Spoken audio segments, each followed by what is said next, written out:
Database adalah sistem yang dirancang untuk menyimpan, mengorganisir, dan mengelola data agar dapat diakses dengan mudah. Dalam konteks pencatatan keuangan, database menjadi tempat penyimpanan seluruh informasi transaksi, mulai dari pemasukan, pengeluaran, hingga saldo akhir. Sebagai contoh, bayangkan sebuah buku besar di mana Anda mencatat setiap transaksi. Dengan database, buku itu menjadi digital, lebih terstruktur, dan otomatis. Lalu, apa peran MySQL di sini? MySQL adalah salah satu software manajemen database yang paling populer. Dengan MySQL, kita dapat membuat, membaca, memperbarui, dan menghapus data dengan perintah sederhana. MySQL cocok digunakan untuk pencatatan keuangan karena sifatnya yang cepat, fleksibel, dan open source, alias gratis digunakan. Halo, teman-teman.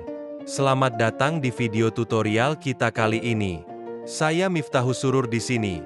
Kita akan belajar bersama bagaimana membuat pencatatan keuangan berbasis database menggunakan MySQL. Semua prosesnya dilakukan langsung melalui command prompt. Jadi cocok banget buat kalian yang ingin belajar dari dasar hingga mahir. Yuk, kita mulai. Bagian 1. Membuat database. Langkah pertama dalam membuat aplikasi berbasis database adalah membuat database-nya itu sendiri. Caranya sederhana. Kita hanya perlu menggunakan perintah create.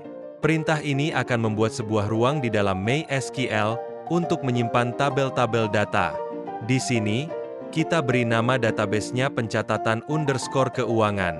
Kenapa harus bikin database dulu? Bayangkan database ini seperti lemari arsip besar. Kalau kita mau simpan dokumen, kita butuh lemari dulu, kan? Nah, setelah database dibuat, kita langsung aktifkan dengan perintah use, supaya semua perintah berikutnya berlaku di database ini.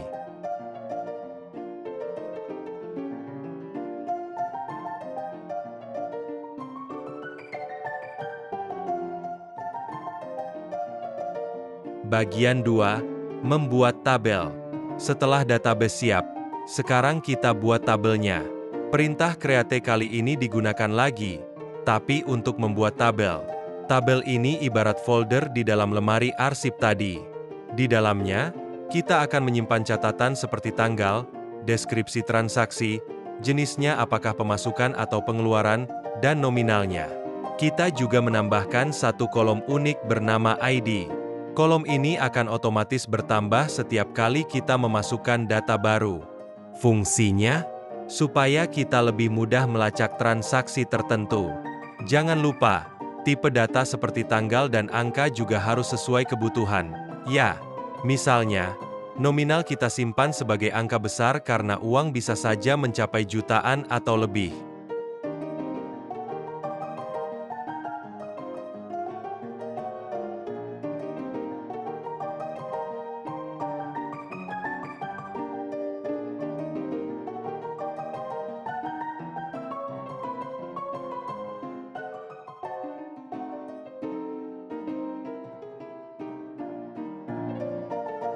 Bagian 3. Memasukkan data. Langkah selanjutnya, kita mulai mengisi tabel ini dengan data. Untuk itu, kita gunakan perintah insert. Perintah ini seperti menambahkan isi folder kita dengan dokumen baru. Kita masukkan beberapa transaksi sebagai contoh, seperti gaji bulanan, belanja bulanan, dan tagihan listrik.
Di langkah ini, ternyata ada sebuah kesalahan kecil.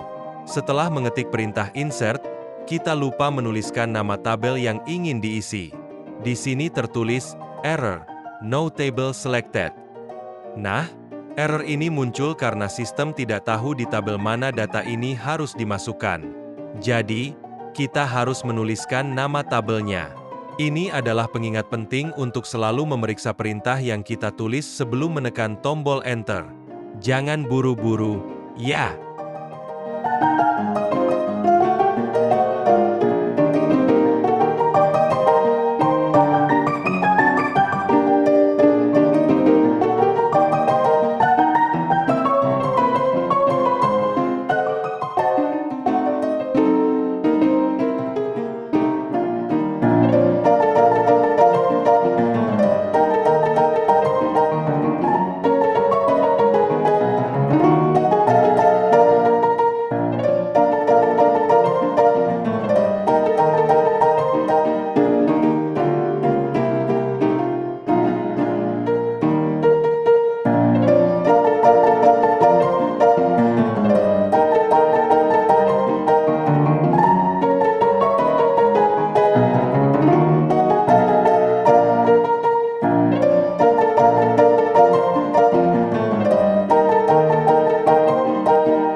Bagian 4. Manipulasi data.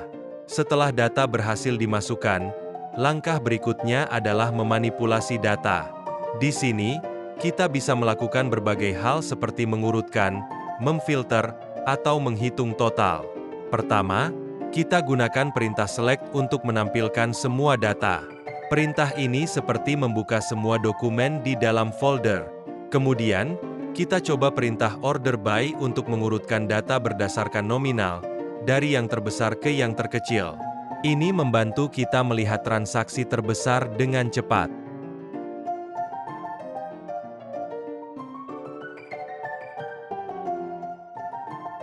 Lalu, kita gunakan perintah where untuk memfilter data. Misalnya, kita ingin melihat hanya transaksi pemasukan. Dengan cara ini, data yang muncul di layar hanya yang kita butuhkan saja, tidak bercampur dengan yang lain.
Bagian 5.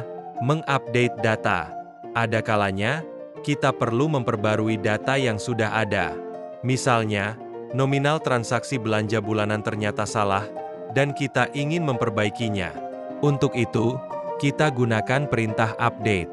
Namun, di sini hati-hati ya. karena kita harus menyebutkan secara spesifik data mana yang ingin diubah. Kalau tidak, semua data di tabel bisa ikut berubah. Perintah ini sangat berguna untuk menjaga konsistensi data di database kita.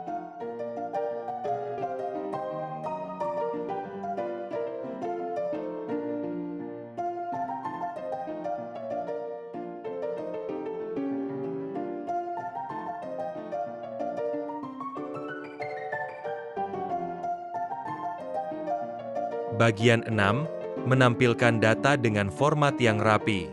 Berikutnya, kita coba menampilkan data dengan format yang lebih rapi. Perintah select kembali kita gunakan, tetapi kali ini dengan tambahan format angka. Dengan cara ini, nominal transaksi akan muncul dengan pemisah ribuan, sehingga lebih mudah dibaca. Sangat membantu, kan? Terutama kalau datanya banyak. Tapi, di sini ada kejadian menarik. Ketika menuliskan perintah untuk menampilkan data, ternyata ada kesalahan kecil. Kita salah mengetik kolom nominal menjadi nominal. Nah, error ini terjadi karena MySQL tidak menemukan kolom dengan nama yang kita tulis. Hal ini mengingatkan kita betapa pentingnya untuk selalu memeriksa ejaan, baik nama tabel maupun kolom, agar sesuai dengan yang sudah kita buat sebelumnya.